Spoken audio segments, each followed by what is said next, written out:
Hello दोस्तों, कैसे हैं आप सब। आज हम आए हुए हैं सिंधु घाटी सभ्यता के तीसरे महत्वपूर्ण स्थान कालीबंगा पुरातात्विक संग्रहालय में, जो कि हनुमानगढ़ राजस्थान में स्थित है।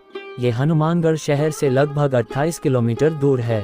यहाँ पर एक तरफ म्यूजियम बना हुआ है तथा दूसरी तरफ वो प्राचीन नगर है जिसमें से खुदाई करके सभ्यता के अवशेष मिले हैं। यह मोहनजोदड़ो और हड़प्पा शहर के समकालीन विकसित नगर था।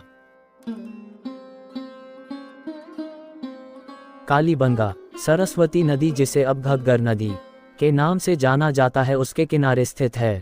सन 1960 ईस्वी में भारतीय पुरातत्व सर्वेक्षण विभाग ने कालीबंगा में खुदाई का कार्य प्रारंभ किया। खुदाई करने पर पता चला कि यहाँ पर हड़प्पा युगीन सभ्यता से भी पुराने अवशेष दबे हुए हैं। इस बस्ती में मकान के निर्माण के लिए कच्ची ईंटों का ही प्रयोग हुआ था। पक्की ईंट केवल स्नानघर, नाली, कुएं आदि के निर्माण में प्रयुक्त हुई। कालीबंगा बस्ती के चारों तरफ एक बड़ी दीवार तत्कालीन समाज में असुरक्षा की भावना का संकेत है। शायद बाढ़ से सुरक्षा के लिए इसका निर्माण किया गया था। घर की दीवार तथा फर्श पर गारे का प्लस्तर किया जाता था। खाना बनाने के लिए तंदूर तथा चूल्हों का प्रयोग होता था। यहाँ के लोगों के आर्थिक जीवन में कृषि का बहुत महत्वपूर्ण स्थान था। ये लोग उन्नत तरीके से कृषि करना जानते थे। यह एक साथ 2 फसलों की उपज प्राप्त करना जानते थे। सिंचाई के लिए बांध और नहर का प्रयोग करते थे। ये लोग के जौ एवं गेहूं का मुख्य रूप से उत्पादन करते थे। ये लोग गाय, भैंस, भेड़, बकरी विशेष रूप से पालते थे। यहाँ की नगर व्यवस्था को देखकर ऐसा प्रतीत होता है कि एक निश्चित योजना के आधार पर बसाया गया नगर था। यहाँ पर घर पर्याप्त लंबे चौड़े होते थे। मध्य में आंगन तथा 3 और कमरों का निर्माण किया जाता था। उनके मुख्य द्वार गली में खुलते थे। यहाँ पर 7-8 मीटर चौड़ी सड़क थी, जिसके दोनों तरफ पक्की ईंटों की बनी नालियां थीं, जिनसे घर का पानी शहर के बाहर निकल जाता था।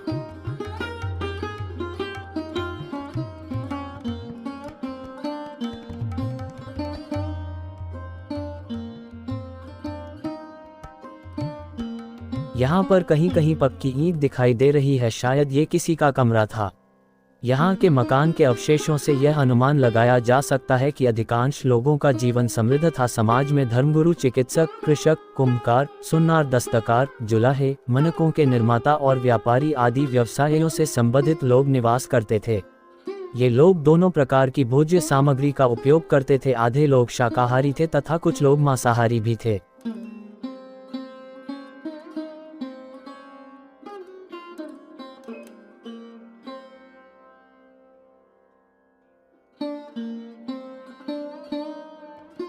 यह शायद यहाँ की कोई गली रही होगी।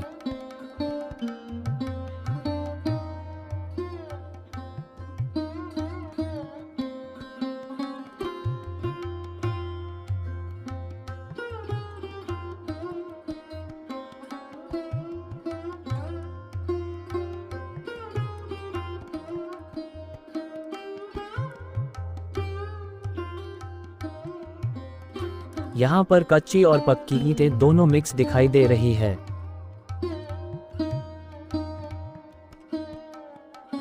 यहाँ पर पूछने पर पता चला कि जो मकान यहाँ पर खुदाई के समय निकले थे, उनको मिट्टी से दोबारा ढक दिया गया है ताकि बरसात के समय पानी आने पर उनको नुकसान न पहुँचे। चलो दोस्तों, म्यूजियम के अंदर चलकर देखते हैं कि खुदाई में निकला क्या क्या सामान वहाँ पर रखा हुआ है। यहाँ पर तांबे की चूड़ियाँ, तांबे की कुल्हाड़ी और तीर के आगे का तांबे का तीखा किनारा रखा है। पत्थर के मन के मिट्टी की चूड़ी और कंगन, हाथी दांत का पहिया और ब्लेड भी रखा है। मिट्टी के बर्तन, मिट्टी के खिलौने, मिट्टी की मोहर, मिट्टी का शिवलिंग, कुल्हाड़ी, मिट्टी के मनकों का हार, तराजू, बाट, पासे, चूड़ियाँ, पत्थर की ब्लेड वगैरह बहुत सारा सामान रखा हुआ है। साथ में नाम भी लिखा है, जिसको आप स्क्रीन पर देख सकते हो।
यह शायद उनकी कोई भाषा रही होगी जिसको पढ़ने में हम असमर्थ हैं।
यहाँ पर लगभग 5000 साल पुराना कंकाल रखा हुआ है जो कि लगभग 8 फुट लंबा है।